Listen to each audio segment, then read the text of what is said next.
జాన్వీ కపూర్ అంటే బాలీవుడ్ హీరోయిన్, ఆ తర్వాత టాలీవుడ్ కథానాయిక. ఎందుకంటే ఆమె కెరియర్ హిందీ ఇండస్ట్రీలోనే మొదలైంది.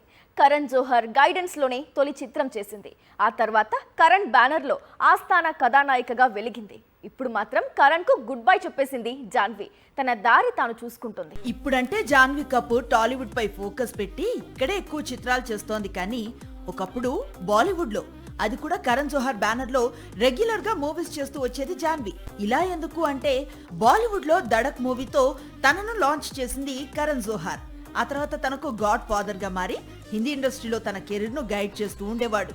అలా Gunjan Saxena, mister and Mrs Mahi, Sunny Sanskari, home bound లాంటి చిత్రాలు చేసింది. కరణ్ జోహర్ తో అసోసియేషన్ అంటే తన ఏజెన్సీ ద్వారా వారు రిఫర్ చేసిన ఇతర హిందీ చిత్రాల్లో కూడా నటించాల్సి వచ్చేది. అలా మరికొన్ని చిత్రాలు చేసింది జాన్వీ. కానీ కరణ్ జోహర్ నిర్మిస్తున్న చిత్రాల వల్ల లేదా ఆయన ఏజెన్సీ వల్ల తన కెరీర్ కు ఏమాత్రం ఉపయోగం లేదని ఇటీవలే డిసైడ్ అయింది జాన్వీ. దాంతో టాలీవుడ్ కు వచ్చి ప్రస్తుతం తెలుగు నాట ఎక్కువ చిత్రాలు చేయాలని డిసైడ్ అయిందిట. ప్రస్తుతం జాన్వీ తనకు తాను సొంత నిర్ణయాలు తీసుకొనుంది.